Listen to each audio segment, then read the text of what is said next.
CA થયા પછી કેટલા વર્ષે રિટાયર થશો એ નક્કી કરશો ખરા? મેં એક જણને પૂછ્યું હતું ને, પોતાની શોપ. મેં કહ્યું તમે રિટાયર ક્યારે થવાના?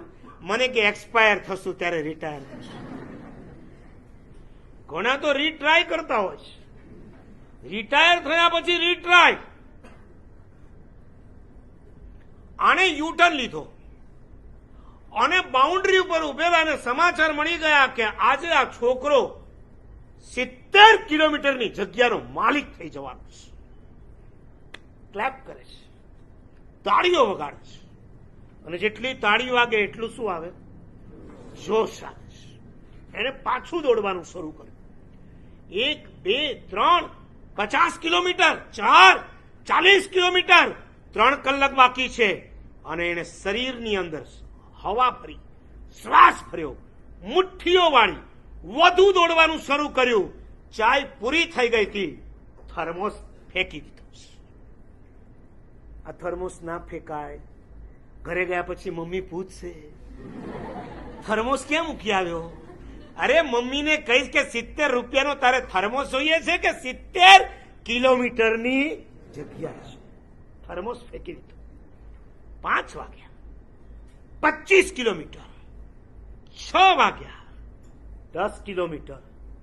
હાંફ ચડી ગયો છે, શ્વાસ ચાલુ થઈ ગયો છે, ધમણની છે. 1 કલાક બાકી છે સૂર્યાસ્ત થવાનો. 10 માઇલ બાકી છે કવર કરવાને. બધાની તાળીઓના ગડગડાટ વધતા જાય છે. વધુ ને વધુ દોડતો જાય છે. પાણીની પણ હવે જરૂર નથી. પાણી પીને વોટર બેગ ફેંકી દીધી. અડધો કલાક 5 માઇલ, 5 કલાક 2.5 માઇલ. એવરી 5 મિનિટે એને લગભગ 0.5 માઇલ કવર કરવાનો છે. દોડતા દોડતા દોડતા હવે 2 મિનિટ 1 માઇલ છે. ફૂલ સ્પીડ વધારી દીધી. જ્યાં સૂર્ય અસ્ત થવાની તૈયારી હતી બિલકુલ નજદીક આવી ગયો. ખાલી 3.5 હાથ બાઉન્ડ્રી દૂર છે અને એવો થાક્યો, પગની આંટી વળી ગઈ, પડી ગયો અને 3.5 હાથ દૂર બાઉન્ડ્રી છે. સૂર્યાસ્તને 1 સેકન્ડની વાર છે. લોકોએ ચીસ પાડી હાથ લાંબો કરી દે.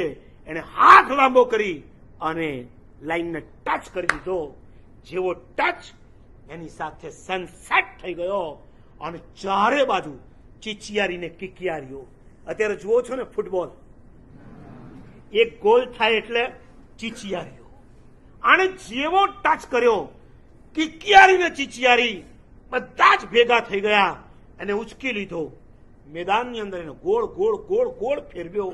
અડધા કલાક સુધી હરખ મનાવ્યો અને પછી એને જ્યારે નીચે બેસાડવા ગયા ત્યારે ખબર પડી કે ભાઈએ ટચ તો કર્યો તો, પણ ટચ કરતાની સાથે જ એનો શ્વાસ બંધ થઈ ગયો.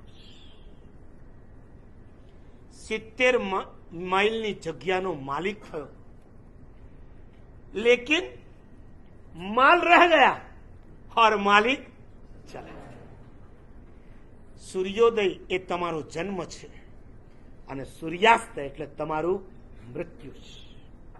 એબીસીડી છે ને, B is equal to born and D is equal to death.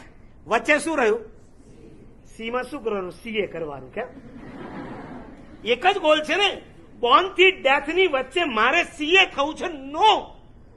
આજે હું તમારા માટે સીએ ની એક જુદી ડેફિનેશન લઈને આવ્યો છું. તમે માનો છો સીએ જિંદગી છે, સીએ 5 વર્ષ 7 વર્ષ લાગવાના છે. એ પછીની જે વિશાળ જિંદગી છે એ સીએ માટે નથી, એ તમારા કેરેક્ટર માટે છે. પછીની જે જિંદગી છે તમારા કોન્ફિડન્સ માટે છે. પછીની જે જિંદગી છે એ તમારા કોન્સન્ટ્રેશન માટેની છે. C is equal to not only career, C is equal to not એટલી chartered account, C is equal to character, C is equal to confidence, C is equal to concentration. તમને પૂછવું છે આજે તમારી જિંદગીનો ગોલ શું છે? એકવાર સીએ ને બાજુ પર મૂકી દો. 70-80 વર્ષની એવરેજ તમારી જો એજ હોય તો એજમાં તમારો ગોલ શું છે? સીએ બની ગયા પછી તમારી ઈચ્છા શું છે? રૂપિયા ચિકાર કમાવા છે? બંગલો બનાવવો છે? ગાડીઓ રાખવી છે? તમને કપડાનો શોખ છે? તમને એસેસરીનો શોખ છે? શું તમારો ગોલ છે? તમે મારી પાસે મારી સામે વાત